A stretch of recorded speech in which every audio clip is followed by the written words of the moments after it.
துன்பம் தர மாட்டேன். துன்பப்படுவோருக்கு என்னால் முடிந்த உதவிகளை செய்வேன்.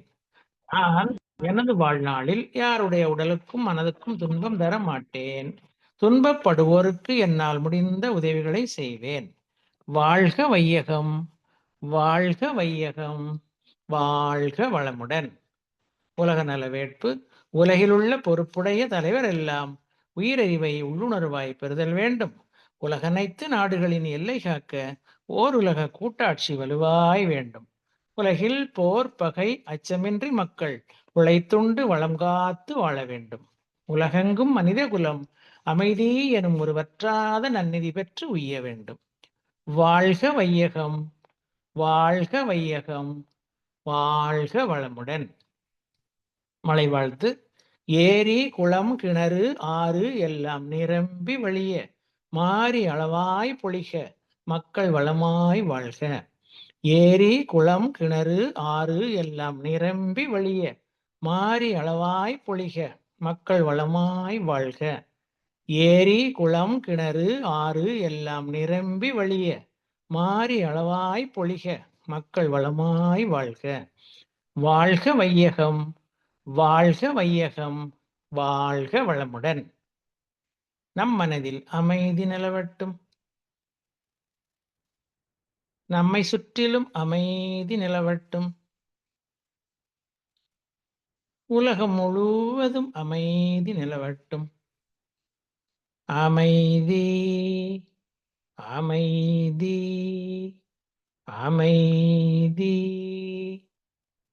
கைகளை அதிக ஓசையின்றி தேய்த்து கண்கள் வைத்து பின்முகத்தை தடவி இரு கைகளையும் தலைக்கு மேல் தூக்கி ஒரு ஆழமான மூச்சு இழுத்து விட வேண்டும். பிறகு கைகளை இறக்கிக் கொண்டு கண்களை திறக்க வேண்டும்.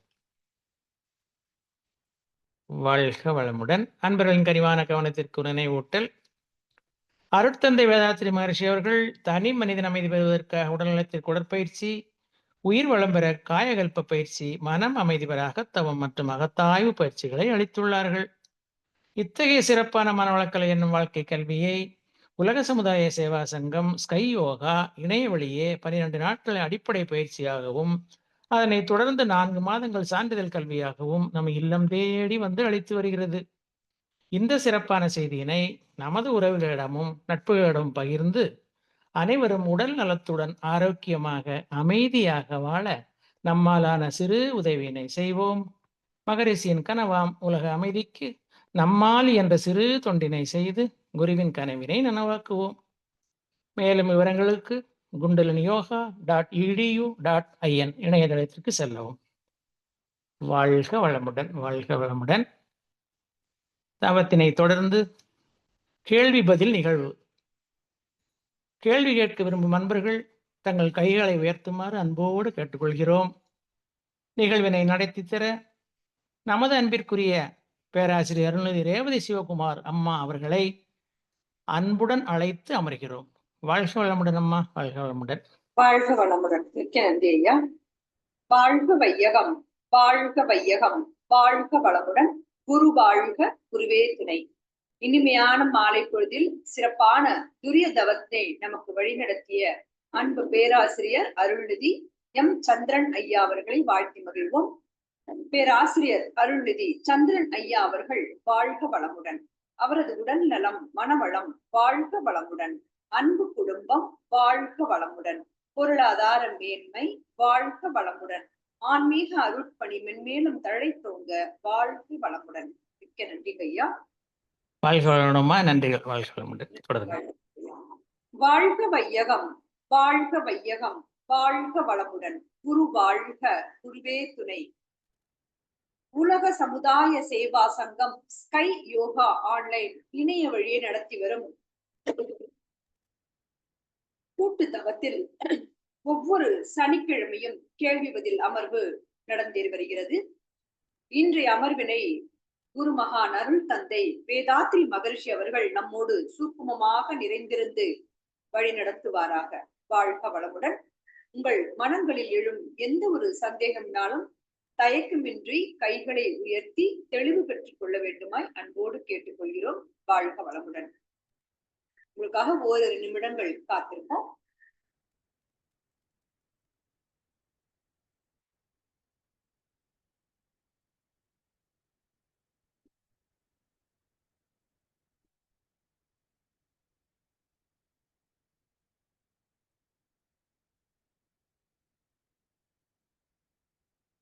வாழ்க வளமுடன்.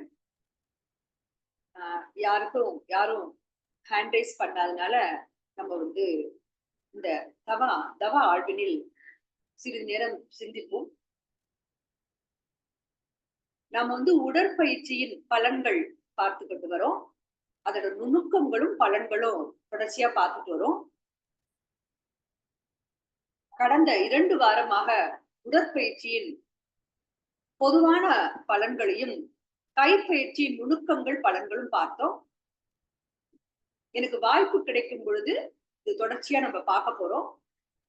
நடுவுல வந்து நமக்கு நம்மளுடைய அன்பு பேராசிரியர் கோதை கோவிந்தராஜன் அம்மா அவர்கள் இந்தியா திரும்பிட்டாங்க.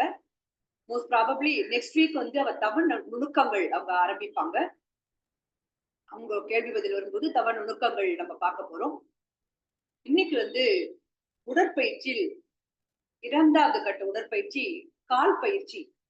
இந்த கால் பயிற்சி எவ்வளவு ஒரு அற்புதமான பயிற்சி. அதை பத்தின தேடல் இன்னைக்கு கொஞ்சம் டைம் எடுத்துக்கிட்டு நிறைய வந்து டீடைல்ஸ் கலெக்ட் பண்ணேன். அத பார்க்க ரொம்ப பிரமிப்பா இருக்கு. உண்மையாவே அதோட பலன்களும் அதோட நுணுக்கங்களும் பலன்களும் சாமிஜி அப்படி டிசைன் பண்ணி நமக்கு கொடுத்துருக்காங்க. ரொம்ப எளிமையா இருக்கு. ஆனா அதோட பலன்களை பார்க்கும்போது பிரமிப்பா இருக்கு. என்னைக்காவது ஒரு நாள் நமக்கு ஏதோ ஒரு வேலை நிமித்தமாக இல்ல ஒரு நாள் பரவாயில்ல நம்ம ரெஸ்ட் எடுத்துக்கலாம் அப்படின்னு இன்னைக்காவது நம்ம எல்லாத்தையும் இருக்கிறது தான் அது. அந்த மாதிரி தோணினா அது ஒரு குற்ற உணர்வா ஆகுது. ஏன்னா அப்படியே அவர் கொடுத்திருக்காரு, நம்ம பண்ணாத விடுறோமே அப்படிங்கிற ஒரு குற்ற உணர்வு தான். அது இனி நமக்கு வேண்டாம். இன்னும் நம்ம தொடர்ச்சியா நம்ம எல்லாரும் பயிற்சிகள் செய்யலாம். இப்போ கால் பயிற்சி, முதலாவது கைப்பயிற்சி பார்த்தோம். அடுத்தது கால் பயிற்சி. கால் பயிற்சியில் பொதுவான பலன்கள் முதல்ல பார்த்துட்டு அதுக்கப்புறம் ஒவ்வொரு நிலையா அதோட இயக்கம் நுணுக்கம் பலன் பார்க்கலாம். நான் முடிஞ்ச வரை இன்னைக்கு இந்த அரை மணி நேர வகுப்புல இந்த 20 நிமிடத்துக்குள்ள நான் முடிக்க ட்ரை பண்றேன். அப்படி முடியலன்னா தொடர்ச்சியா அடுத்த வாய்ப்பு வரும்போது நம்ம அது தொடருவோம். வாழ்க வளமுடன். நம்ம நினைச்சிட்டு இருக்கோம் ஜென்ரலா வந்து தலைவலி அப்படின்னா மாத்திரை போட்டுக்கிறோம், வயிற்றுக்கு தான் போகுது இல்லையா? இப்ப வயிற்றுக்கு தானே மாத்திரை, தலைவலி எப்படி சரியாதுன்னு கேட்பாங்க. அது அங்க போயிட்டு என்ன வேலை செய்யணுமோ அதை செய்யும் இல்லையா? இது போல கால் பயிற்சி தான் செய்யறோம்னு நினைக்கிறோம். காலுக்கு மட்டும்தான் பலன் நம்ம நினைச்சிட்டு இருக்கோம். இல்ல, உச்சி முதல் பாதம் வரை அனைத்து உடல் உறுப்புகளுக்கும் உள் உறுப்புகளுக்கும் பலனை கொண்டு சேர்க்கிறது இந்த கால் பயிற்சி. அவ்வளோ அற்புதமா நமக்கு சாமிஜி கொடுத்திருக்காங்க. பொதுவான பலன்களா பார்க்கும்பொழுது ரத்த ஓட்டம், வெப்ப ஓட்டம், காற்றோட்டம் சீராகிறதுங்கிறாங்க. குதிகால் தரையில அழுத்தி பயிற்சிகள் பண்றோம் இல்லையா? அதாவது இன் அவுட் அதெல்லாம் பண்றோம். அதோட டீடைல்ஸ் நம்ம பார்க்கலாம், இன்னும் கொஞ்சம் டீடைலா பார்க்கலாம் கொஞ்ச நேரத்துல. அது பண்றதுனால மலச்சிக்கல், கான்ஸ்டிபேஷன் ப்ராப்ளம் இருந்ததுன்னா சரியாகிறது அப்படிங்கிறாங்க. கணுக்கால் தசைகள் அது வந்து பாத்தீங்கன்னா 2வது இதயம் அப்படிங்கிறாங்க. இந்த காஃப் மசில்ஸ் அது போல செயல்படுது. அந்த காலை சுழற்றுவது மூலம் நம்ம சுழற்சி பண்றோம் இல்லையா? In out, right left in out, அப்புறம் வந்து சுழற்சி பண்றோம் clockwise, anticlockwise, clockwise. அது பண்ணதுனால நம்ம கணுக்கால் இருக்கக்கூடிய நீர் அதையும் நம்ம இன்னும் கொஞ்சம் விளக்கமா பார்க்க போறோம். அப்புறம் ஜீவகாந்தம், இந்த காந்தம் தேக்கம் இருந்ததுன்னா அது சரியாகிறது. அதனால என்ன பலன் பார்க்கும் பொழுது கீழ்வாதம் நோய் வராமல் தடுக்கப்படுது அப்படிங்கிறாங்க. உடல்ல பாத்தீங்கன்னா 72,000 நரம்புகள், நாடி நரம்புகள் இருக்கு.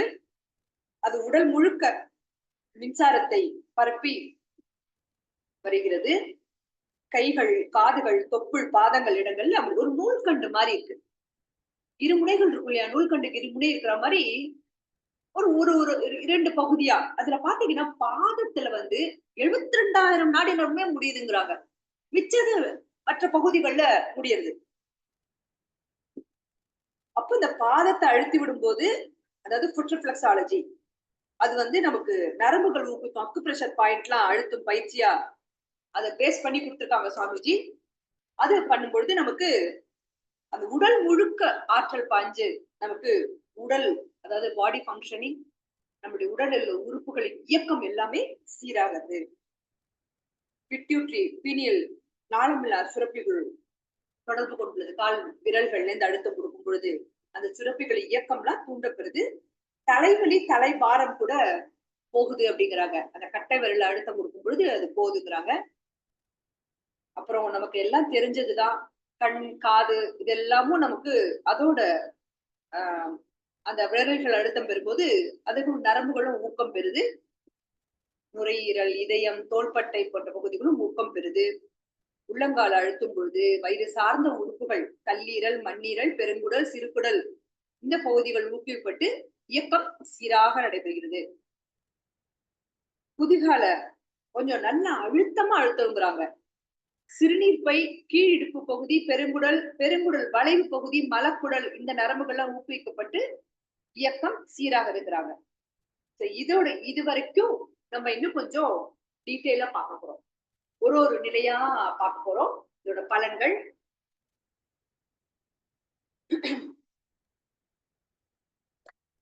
முதல் நிலை, கால் பயிற்சியின் முதல் நிலை வேணுமன்றோம். இன் அவுட் இல்லையா? கால்களை நேரம் நீட்டி வச்சுட்டு இன் அவுட், அந்த 1/2 அடி கேப் வச்சுக்கிறோம். அந்த இன் அவுட் பண்ணும்போது இப்ப ரைட் சைடு திருப்புறோம்னு வச்சுக்கோங்க. ரைட் சைடு திருப்பும் பொழுது அந்த வலது காலோட சுண்டு வரல் நல்லா அழுத்தமா தரையை தொட்டபடி இருக்கணும். இடது கால் முழுக்க நம்ம பண்ண முடியாது. நான் சொல்ல திருப்பி புரிஞ்சுக்கோங்க. ரைட் லெஃப்ட் பண்றோம், காலை நீட்டி வச்சுருக்கோம், ரைட் சைடு திருப்புறோம். ரைட் சைடு திருப்பும் போது அந்த வலது காலோட சுண்டு வரல் அந்த சைடு ஃபுல்லா தரையை தொட்ட மாதிரி இருக்கணும். இடது கால் ஃபுல்லா ட்ரை பண்ணாதீங்க, முடிஞ்ச வரைக்கும் திருப்புங்க. ஏன்னா அது பண்ண முடியாது, ஆப்போசிட் டைரக்ஷன்ல பண்றோம் இல்லையா? அது மாதிரி நம்ம அதுவும் ஃபுல்லா நமக்கு பயிற்சி நம்ம டெமான்ஸ்ட்ரேஷன் பாக்குற வீடியோஸ்ல ரொம்ப நாளா பண்றவங்க, சோ அவங்களுக்கு அது ஈஸியா பண்ண வந்துடும். நம்ம அது பண்ண வேண்டாம். சாமிஜியோடது கூட யூடியூப்ல எல்லாம் இருக்கு. அதெல்லாம் பார்க்கும்போது அவர் அவ்வளவு வருஷமா பண்ணார் இல்லையா? அவர் தான் ஆராய்ச்சி பண்ணி நமக்கு கொடுத்ததே. நம்ம முடிஞ்ச முயற்சி பண்ணலாம். சோ இது நம்ம பண்ணும்போது அந்த பாதத்தை அசைக்கும் போது நீங்க நல்லா கவனிச்சு பார்த்தோம்னா, ஃபர்ஸ்ட் நம்ம எப்படி உட்கார்ந்துக்கிறோம்? நிமிர்ந்து உட்கார்ந்துக்கிறோம், காலை நீட்டிக்கிறோம், 2 கையும் சப்போர்ட் உடம்ப ஒட்டி இருக்கக்கூடாது, 1/2 அடி தள்ளி இருக்கணும் அப்படிங்கிறாங்க. ஒரு 1/2 அடி தள்ளி கைகளை ஊனி வச்சுக்கிறோம். அந்த கைகளை ஊனி அழுத்தம் கொடுத்து நிமிர்ந்து உட்காரும் போது உள்ளங்கையில இருந்து தோள்பட்டை வரைக்கும் நல்ல ஒரு ஆற்றல், அந்த அந்த அசைவு, அந்த ஓட்டங்கள் சீராகி பலம் பெறுது அப்படிங்கிறாங்க. அடுத்தது அந்த கால்களை, பாதத்தை in out, first in out பண்றோம். சாரி, இன் அவுட் பண்றோம். இன் அவுட் பண்ணும்போது அந்த கவனம் எங்க இருக்கணுங்கிறாங்க. அது அசைவை கவனிச்சோம்னா இடுப்பு எலும்பு அசைவு கொடுக்குமா, உன்னிப்பா கவனிச்சா. அப்ப அந்த இடுப்பு எலும்பு அசைவு கொடுக்கும்போது அங்க இருக்கிற தேக்கங்கள் அசைந்து கெட்டது மனம், அசையாமல் கெட்டது உடல் இல்லையா?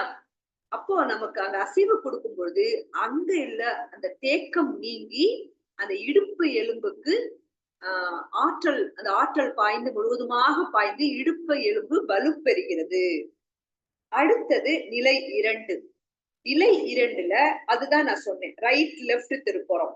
சோ ரைட் லெஃப்ட் திருப்பும் பொழுது எல்லாத்தையும் நம்ம கேள்விப்பட்டது கால் பிளாடர்ல ஸ்டோன் இருக்குங்கிறாங்க. கால் பிளாடரே நிறைய பேர் ரிமூவ் பண்ணியாச்சுங்கிறாங்க. எது இஷ்யூஸ் வருது எல்லாம். சோ அது என்ன, இந்த பகுதி நம்ம அழுத்தம் கொடுத்து ரைட் லெஃப்ட் நம்ம திருப்பும் பொழுது அதுக்கு கால் பிளாடருக்கு நல்ல ஆற்றல் பாய்ச்சப்பட்டு அந்த உறுப்பு பலம் பெறுகிறது. அங்க இருக்கிற சின்ன சின்ன இஷ்யூஸ் எல்லாம் கூட கிராஜுவலா சரியாகிடும்.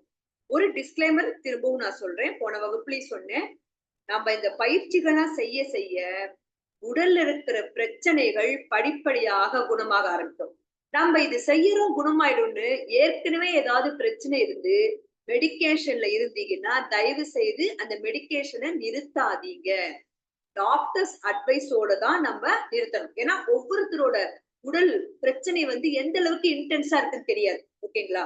சோ அது எப்போதும் ஞாபகம் வச்சுக்கோங்க. ஆனா 100% நம்மளுடைய பயிற்சிகள் விரைவில் குணமடைவதற்கும் எந்த பிரச்சனையும் இல்லைன்னா வராமல் தடுப்பதற்கும் நமக்கு உதவி பண்ணும். இப்ப back to exercise benefits. So நிலை 2, அப்ப அந்த கால் பிளாடர் நல்ல பலம் பெறுது, அந்த உறுப்பு நல்ல பலம் பெறுது. நிலை 3 போறோம். என்ன பண்றோம்? சுழற்சி கொடுக்கிறோம். Clockwise, anticlockwise, திரும்ப கிளாக் வைஸ். இது நம்ம பண்றோம். இது நம்ம பண்ணும்பொழுது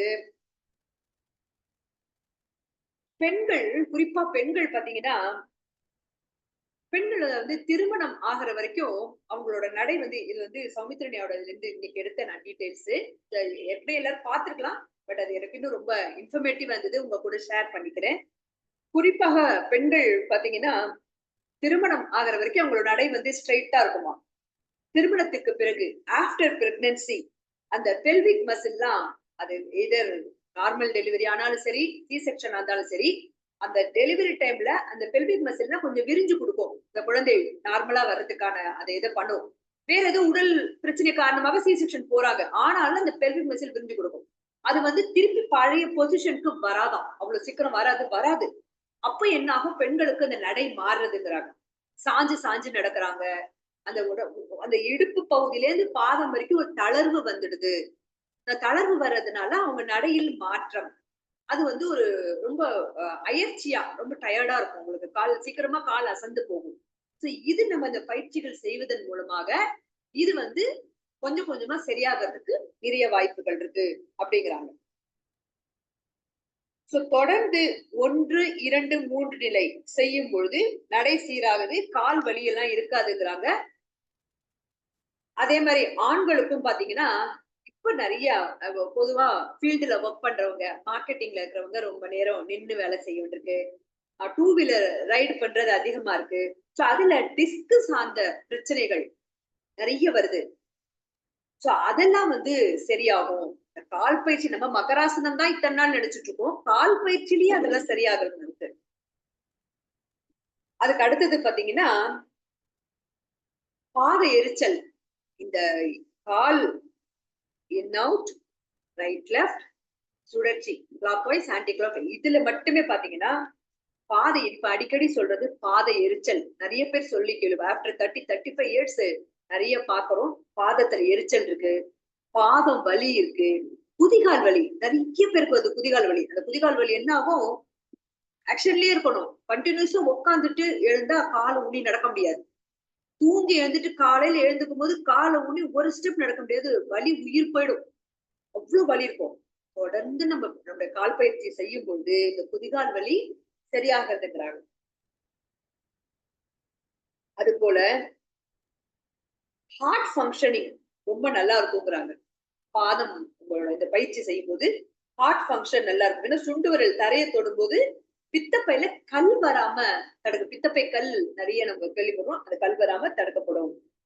அது மாதிரி பித்த நீரை உணவு செரிமானத்திற்கு சீரான முறையில் கணுக்காலுக்கு, குடலுக்கு அனுப்பி கொடுக்கறதாம்.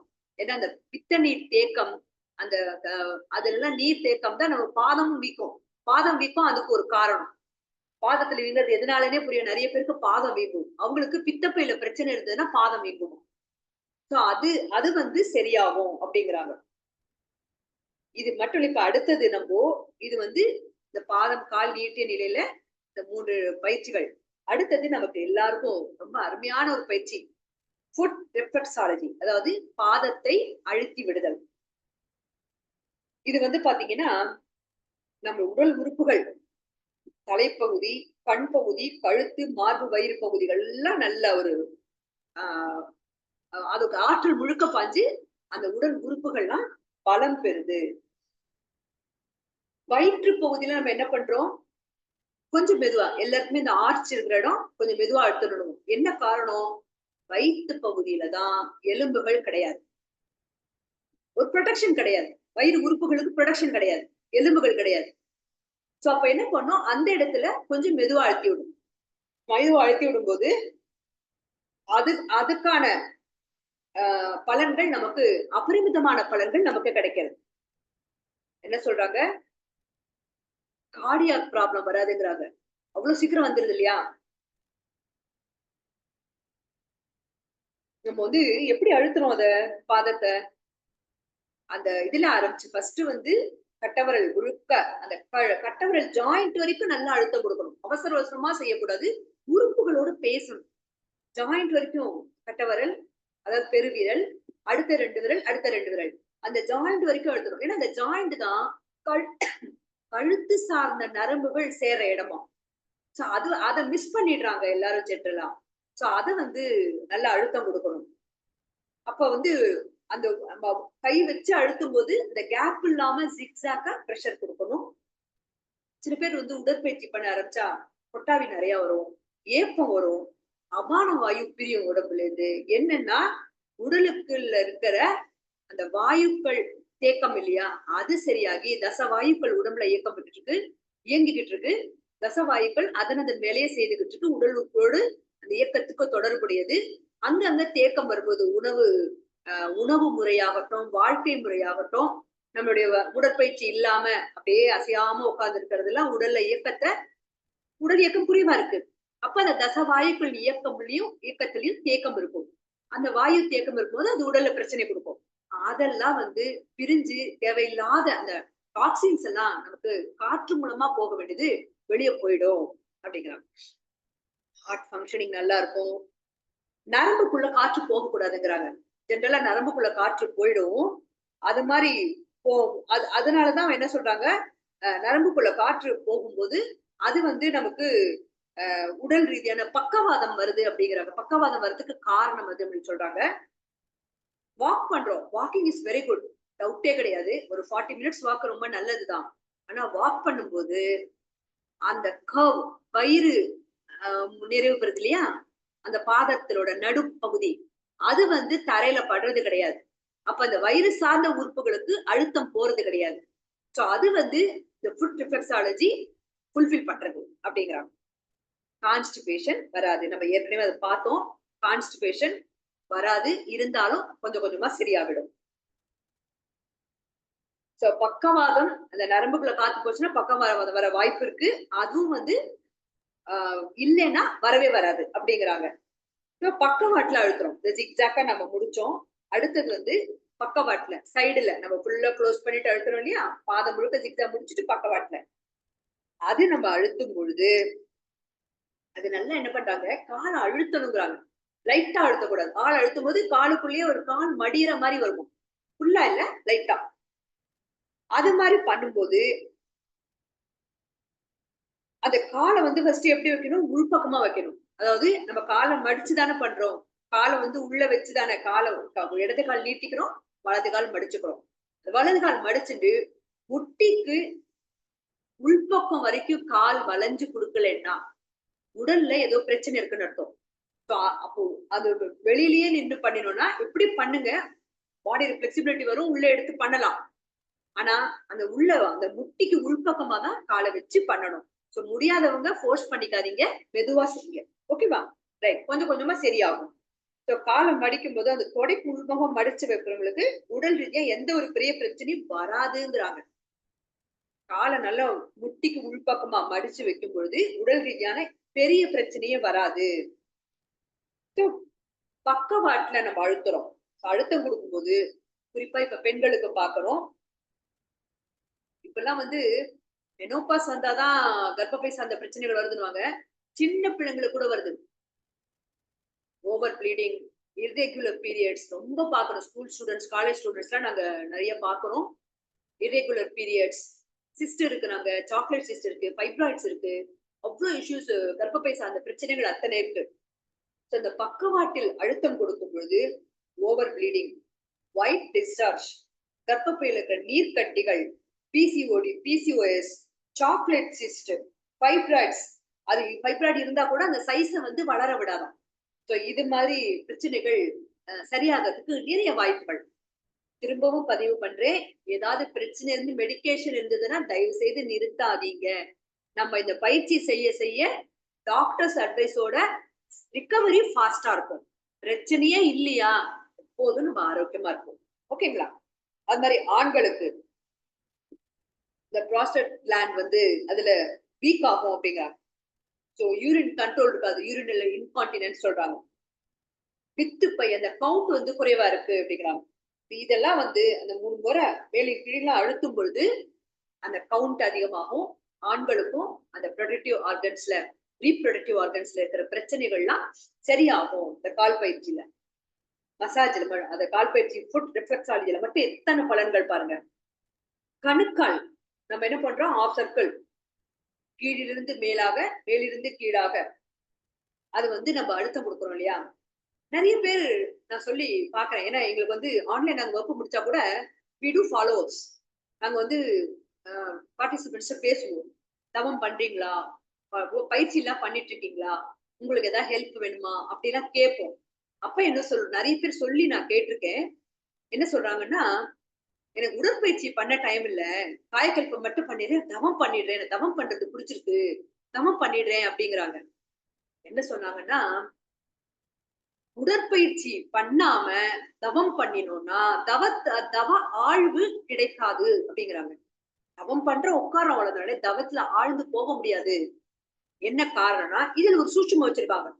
நம்மளோட இந்த கணுக்கால் பகுதியை வந்து 2 மேலையும் கீழுமா வச்சுட்டு ஆஃப் சர்க்கிள் ரிசல்ட் கொடுக்குறோம் இல்லையா, சுத்தி அந்த கணுக்கால் பகுதி கொடுக்கும்போது குண்டலினி ஆற்றல் நமக்கு தீட்சை வாங்கிடும். மூலாதாரத்தில் இருக்கும் குண்டலினி சக்திய தேர்ச்சி பெற்ற ஆசிரியர் தட்டி எழுப்பி நமக்கு புருவ மத்தி கொண்டு வராங்க. திருப்பி வந்து இறக்கி விடுறாங்க. இது நம்ம ப்ராசஸ் பண்ணினோம். அது பண்ணினா கூட அந்த குண்டலினி சக்தி திரும்ப திரும்ப மூலாதாரத்துல தான் போய் உட்காந்துக்கும். ஏன்னு கேட்டா பூமி மையத்துல புலன் மயக்கத்துல நம்ம அப்படியே பழக்கம், நமக்கு பழக்க பதிவு தான் காரணம். இந்த உடற்பயிற்சி பண்ணிட்டு நம்ம இல்ல டெய்லி பண்ற பிராக்டிஸ் இருந்தாலும் பண்ணிட்டு உடற்பயிற்சி ரெகுலரா செய்யும் பொழுது நம்ம தவம் செய்ய உட்காரும் போது எந்த ஆதாரத்துல மனதை வைக்கிறோமோ அங்க குண்டலின் சக்தி நல்ல ஒரு திணிவு பெறும் அப்படிங்கிறாங்க. இது பண்ணாம நம்ம வந்து பயிற்சி பண்ணினோம்னா அந்த அளவுக்கு முழுமையான பலன், தவத்தில் பலன் கிடைக்காது. கண்ணை மூடி உட்காரம் அவ்வளவுதான். தவ அழுவுக்கு போறோம்னா அது வந்து அந்த அளவுக்கு கிடைக்காது. ஆனா உடற்பயிற்சி மஸ்ட். அதனாலதான் உடற்தமம் சொல்லியிருக்காங்களோ சுவாமிஜி. இப்ப எனக்கு யோசனை வருது. உடற்தமம் எல்லா வகுப்புலையும் சொல்றோம். எப்படி கனெக்ட் ஆகுதுன்னு நான் யோசிக்கிறேன். அது மாதிரி பாத்தீங்கன்னா இந்த கணுக்கால் பகுதி, கணுக்கால் பகுதியில அடுத்தது லெமன் மசாஜ் பண்றோம் இல்லையா, கையை மேல உள்ளங்கை வச்சு நல்லா சுழற்சி கொடுக்குறோம். அது உள்ளங்கை நல்லா அழுத்தம் கொடுக்கணுங்கிறாங்க. அந்த உள்ளங்கை மூலமா சூடு வெளியில போகும் நமக்கு. அந்த உள்ளங்கை சூடு வந்து அந்த கணுக்கால் பகுதியில படணும் அப்படிங்கிறாங்க. என்னன்னா இந்த ஆஃப் சர்க்கிள் பண்ணும்போது, அதாவது கணுக்கால் பகுதியில இருந்து 5040 நரம்புகள் உடல் முழுக்க போகுது, தலைக்கு போகுது அப்படிங்கிறாங்க. அதுல 40 தலைப்பு போது அதுல இருந்து பாத்தீங்கன்னா 40 நரம்புகள் மூலாதாரத்துக்கு போகுது. அதாவது எண்டோகிரைன் கிளான்ஸ், நமக்கு செக்ஷுவல் வைட்டல் ஃப்ளூயிட், அதுதானே நமக்கு அந்த எண்டோகிரைன் கிளாண்ட் சயின்ஸ் படி பேர் இருக்கு இல்லையா. இந்த கிளான்ஸ் தான் நமக்கு ஸ்பிரிச்சுவலி ஆதாரங்களாக சொல்லியிருக்காங்க. நான் கொஞ்சம் குயிக்கா முடிச்சிடுறேன். திருப்பி அடுத்த வகுப்பு வாய்ப்பு கிடைக்கும் போது எனக்கு 7:25 ஆயிடுச்சு. டைம் வந்து அந்த டைம் மேனேஜ்மெண்ட் ரொம்ப முக்கியம், பங்க்சுவாலிட்டி. ஸோ நான் ஒரு 2-3 மினிட்ஸ் நிறைவு பண்றேன். ஸோ 5040 நரம்புகள் கணுக்கால் பகுதியில இருந்து தலைக்கு போகுது. அதுல 40 நரம்புகள் மூலாதாரத்தோட இணைக்கப்படுது. அதனாலதான் அந்த குண்டலினி சக்தி எழுச்சி பெறுது. 5000 நரம்புகள் முகத்துக்கு அந்த தாடை பகுதியில கனெக்ட் ஆகுதான். அப்ப என்ன ஆகும், அந்த கணுக்கால் பகுதி ஆஃப் சர்க்கிள் போடும்போது முகத்துல சுருக்கம் வராது. முகம் வயதானா கூட முகம் தொங்கி போகாது. அந்த தளர்ச்சி இருக்காது. அந்த வயோதிகம் வயசு ஏறும், அந்த வயோதிகம் முகத்துல தெரியாது. ஆனா அந்த உடற்பயிற்சி காயக்கல்ப பண்ணா நம்ம பொலிவோட அந்த முகத்துக்கு பொலிவை கொடுப்போம் அப்படிங்கிறாங்க. அப்போ முதல்ல ஆஃப் சர்க்கிள் மாதிரி அந்த 2 கையால சுத்தி செஞ்சோம்னா அந்த நரம்புகள் வந்து அப்படி தூக்கி விட்டுக்குமா. திருப்பி லெமன் மசாஜ் பண்ணும்போது அதோட பொசிஷன்ல போய் உட்காந்துக்குமா. அது அந்த இயக்கம் சீராகுது அப்படிங்கிறாங்க. அப்புறம் வந்து நம்ம ஏற்கனவே பொதுவான பலன்கள்ல பார்த்தோம். முட்டி கணுக்கால் பகுதியில நீர் சேரும் அப்படிங்கிறாங்க. முட்டியில கூட நீர், முட்டி வீக்கம் நிறைய பேரை பார்க்கிறோம். நானு பர்மா தெரபிஸ்ட் நிறைய வராங்க. முட்டி வீங்கி இருக்கு, முட்டியே தெரியல, கால் ஃபுல்லா ஒரே சைஸா இருக்கு. அவங்களுக்கு வந்து நாங்க சில பர்மா பாயிண்ட் அப்ளை பண்ணோம்னா அது பிடிச்சு பண்ணவே வராது, அந்த அளவுக்கு வீக்கமா இருக்கும். என்னன்னா அங்க அங்க வந்து நீர் தேங்கி போயிடும். வயதாக அந்த உடல் உறுப்புகள்லாம் தளர்ச்சி பெற ஆரம்பிக்குது. இப்ப நம்ம இந்த கால் பயிற்சி நம்ம இதை செய்யும் பொழுது இந்த கணுக்கால் பகுதியில் இருக்கிற நீராகட்டும், அது அந்த நீர் அங்க முட்டியில நீர் தேங்கிறதுதான் பாத வீக்கத்துக்கு ஒரு காரணம், ஒரு காரணம் அப்படிங்கிறாங்க.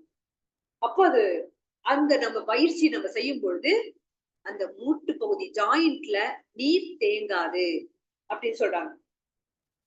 அந்த 3 முறை என்ன பண்றோம், வலச்சுழல் இடச்சுழல் வலச்சுழல், கிளாக்வைஸ் ஆன்டி கிளாக்வைஸ், அது மாதிரி சுத்தணும். சுத்தும் போது அதுக்கப்புறம் வந்து காஃப் மசில்ஸ் அழுத்தம் கொடுக்கணும். இது வந்து நம்ம அடுத்த வகுப்புல கண்டினியூ பண்ணுவோம். ஏன்னா அதுல நிறைய விஷயங்கள் இருக்கு. இப்ப எனக்கு 2 நிமிடம் போராது. காஃப் மசில்ஸ் பெனிஃபிட்ஸ் வந்து அவ்வளோ இருக்கு. நம்ம அத்தோண்டு நினைக்கிறோம். காஃப் மசில் கீழேந்து அழுத்தம் கொடுக்குறோம் இவ்வளவுதானா நினைக்கிறோம். ஆனா அத்தனை பெனிஃபிட்ஸ் இருக்கு. ஸோ அதோடது திரும்பி ஒரு தடவை கால் பயிற்சி ஃபர்ஸ்ட்ல இருந்து ஒரு ரீகால் பண்ணிட்டு அதோட நுவான்சஸும் அதோட பெனிஃபிட்ஸும் நம்ம ரீகால் பண்ணிட்டு இந்த காஃப் மசில்ஸோட பெனிஃபிட்ஸ் பார்த்துட்டு நம்ம திரும்பி கிட்னி மசாஜ் பெனிஃபிட்ஸும் நம்ம அடுத்த வகுப்புல பார்த்துடலாம். ஸோ இது மெயினா வந்து ஒன்னேன்னு சொல்லி நிறைவு பண்றேன். கால் பயிற்சி இஸ் ஈக்குவல் டு கால் பயிற்சி அலோன். கால் பயிற்சி மட்டுமே 40 நிமிட நடைப்பயிற்சிக்கு ஈக்குவலானது அப்படிங்கிறாங்க. ஸோ அத்தனை பலன்கள் நம்ம கால் பயிற்சியில இருக்கு. இதுதான் வந்து இப்போ மசாஜ் சென்டர்லாம் ஃபுட் ரிஃப்ளெக்ஸாலஜின்னு சொல்லி சார்ஜ் பண்றாங்க. சாமிஜி நமக்கு ரொம்ப எளிமையா நம்ம உடற்பயிற்சியில அத்தனை விஷயங்களை கொடுத்துட்டாங்க. மற்றும் ஒரு வகுப்புல நம்ம தொடர்ந்து பேசுவோம். நல்லது ஒரு வாய்ப்பிற்கு நன்றி. வாழ்க வளமுடன். டவுட் ஏதாவது இருந்தா கேளுங்க, இல்ல நம்ம நிறைவு பண்ணிடலாம். வாழ்க வளமுடன் ஐயா. வாழ்க வளமுடன் அம்மா. மிக மிக சிறப்பு. அருமையான வேதாத்திரிய கருத்துக்கள்னு சொல்லலாம். மகரேஸ்வர டைரக்ஷன்ஸ், அதாவது லெக்ஸை கால் பயிற்சியினுடைய ப்ராக்டிசஸ் எப்படி பண்ணணும், அதுல இருக்கக்கூடிய நுணுக்கங்கள், நன்மைகள், பலன்கள் எல்லாமே வந்து ஒரு பயிற்சியில இவ்வளவு இருக்கு அப்படின்னு பார்க்கும்போது நிஜமாவே ரொம்ப ஒரு மிக ஒரு அற்புதமான ஒரு உங்களுடைய கருத்துக்கள். அதுலயும் இந்த ஸ்டெப் 3 இருப்பாங்களே சுழற்சி, அதுல பெண்களுக்கு திருமணத்துக்கு முன்பு திருமணத்திற்கு பின்பு அந்த ஸ்டைல் ஆஃப் வாக்கு அதை பத்தி சொன்ன விதம் வந்து நிஜமாவே அது உண்மையிலே அது பொறுப்பு. நிறைய பேருக்கு அது புது விஷயமா கூட தெரிஞ்சிருக்க வாய்ப்புகள் இருக்கு. அதே மாதிரி ஆண்களுக்கு உட்கார்ந்து வேலை செய்யறதுனால அவங்களுக்கு டிஸ்க் ப்ராப்ளம் அப்படிங்கிறது. அதுல அதே மாதிரி இந்த பக்கவாட்டுல பாதத்தை இது அழுத்துறோம் பார்த்தீங்களா சைடில், அதுல சொல்லும் போதும் பெண்களுக்கு வந்து இந்த மாதிரி வரக்கூடிய ப்ராப்ளம்ஸ், ஆண்களுக்கு ரைட் ஃப்ரம் ப்ராஸ்டேட் கிளான்ஸ்ல இருந்து வரக்கூடியது. அதே மாதிரி வித்து பே கவுண்டிங்க்கு அதனால தான் வருது அப்படிங்கிறது. அதுபோல இந்த கணுக்கால் வந்து நமக்கு ஹாஃப் சைக்கிள் சுத்திரம் பார்த்தீங்கன்னா கணுக்கால் மேல, அதுல வரக்கூடிய தன்மை குண்டலினி சக்தியை வந்து அது ஸ்டெடியா நிக்க வைக்குது அப்படிங்கிறது. அதே மாதிரி உள்ளங்கையை வந்து நம்ம உள்ள வச்சு மேல இது பண்ணும்போது வரக்கூடிய அந்த சூடு சமாச்சாரம், அதுவும் வந்து ரொம்ப நல்ல ஒரு இது. அது போல நமக்கு மிக முக்கியமான விஷயம் என்ன அப்படின்னா, வயோதிகம் அது வந்து தெரியாம இருக்கிறதுக்கு அந்த 5440 நரம்புகளை பத்தி சொன்னீங்க பார்த்தீங்களா, நல்ல அற்புதமான ஒரு தகவல்கள். ரொம்ப சிறப்புமா. வாழ்க வளமுடன், வாழ்க வளமுடன். வாழ்க வளம். நன்றிங்க ஐயா. எல்லாம் சுவாமிஜி கொடுத்ததுங்க. நன்றிங்க ஐயா. வாழ்க வளம். இன்னும் வந்து நல்ல ஒரு ஆராய்ச்சி பண்ணிக்கிட்டே இருக்காங்கங்கிறாங்க. இது இது பத்தல, இன்னும் பார்க்கணும்னு சொல்லி நிறைய ஆராய்ச்சி பண்ணிட்டே இருக்காங்க. அவ்வளவு சாமிஜி உள்ள வச்சிருக்காங்க. நன்றி ஐயா. வாழ்க. நிஜமா நிஜமா கால் பயிற்சியில வந்து இவ்வளவு நுணுக்கங்கள் இருக்கு அப்படிங்கிறத நம்ம உணர்வுபூர்வமா உள்ளுவாங்கணும்னு சொன்னா அந்த பயிற்சி நிஜமாவே நல்லா கான்சென்ட்ரேட் பண்ணி பண்ணலாம் போல. அதுலயே முக்காவாசி உடல்நலம் நமக்கு நல்ல இடம். வாழ்க்கை வளமுடன். மிக்க நன்றிகளம்மா. சான்றோர் பெருமக்களே, நமக்கு இன்னைக்கு மிக அருமையாக கால் பயிற்சியினுடைய ஒவ்வொரு ஸ்டெப்பா சொல்லி வந்தது பார்த்தீங்கன்னா லாட் ஆஃப் இன்ஃபர்மேஷன்ஸ். இப்ப நமக்கு வந்து அம்மா அவர்களே நம்ம அனைவரும் தவநிலையிலிருந்து வாழ்த்து மகிழ்வோம். துரியம். பேராசிரியர் அருள்நிதி ரேவதி சிவகுமார் அம்மா அவர்களும் அவர்தம் அன்பு குடும்பமும் அருட்பேராற்றல் கருணையின்